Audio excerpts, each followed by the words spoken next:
श्री स्वामी समर्थ मित्रांनो, आपला आजचा विषय घराला उंबरठा असावा का? असल्यास त्याची पूजा करावी का?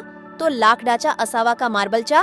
असे अनेक प्रश्न तुमच्या मनात असतील तर या सर्व शंकांचे आज उत्तर मिळणार आहे. 1. उंबरठ्याची आवश्यकता.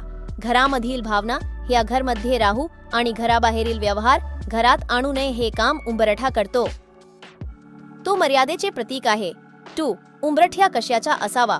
उंबरठा हा लाकडी किंवा मार्बलचा असू शकतो. लाकडी उंबरठा असेल तर अति उत्तम, कारण की लाकडामध्ये सूक्ष्म अग्नितत्व असते. उंबरठा मार्बल किंवा लाकडाचा असेल तरी तो मजबूत असावा.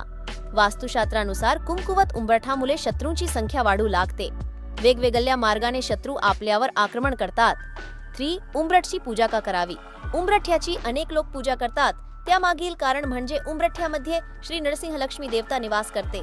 उंबरठ्याच्या आतमध्ये चंद्रदेवता, बाहेर सौरऊर्जा आणि उंबरठ्यावर पृथ्वी ऊर्जा समाविष्ट असते अशी आपल्या आध्यात्मिक मान्यता आहे. 4. उंबरठ्याची पूजा कशी करावी? उंबरठ्याची विशेष वेळी पूजा केली जाते. जेव्हा सूर्य सिंह राशीतून कन्या राशीमध्ये प्रवेश करतो त्याचे संक्रमण होते, त्यावेळी आपण उंबरठ्याचे पूजन करावे. उंबरठ्याचे पूजन करताना तांब्याच्या भांड्यामध्ये पाणी घेऊन उंबरठ्यावर शिंपडावे. उंबरठ्याची साफसफाई करावी, त्यावर फुले आणि आशदा वाहाव्यात. लक्ष्मीचे पावले जी घरात जात आहेत ती लावावे आणि त्यावर हळद कुंकू वाहावे. उंबरठ्याच्या दोन्ही बाजूला तेलाचा किंवा तुपाचा दिवा लावावा. ही साधी आणि सरळ पद्धत करावी. ज्यांना सूर्याचे संक्रमण समजत नाही आठवड्याच्या, तर बुधवारी अशा प्रकारे पूजा करावी. 5.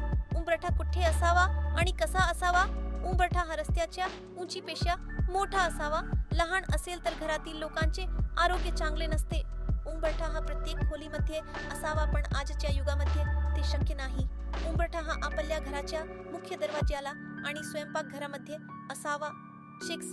उंबरठ्यावर ह्या गोष्टी करू नये. उंबरठ्यावर उभे राहून कोणत्याही प्रकारचे वाद घालू नये. उंबरठ्यावर उभे राहू नये. लाट मारू नये. कसलाही व्यवहार उंबरठ्यावर करू नये. उंबरठ्यावर बसून नखे कापू नये. उंबरठ्यावर बसून जेवण करू नये. त्यामुळे गरिबी, दारिद्र्यता येते.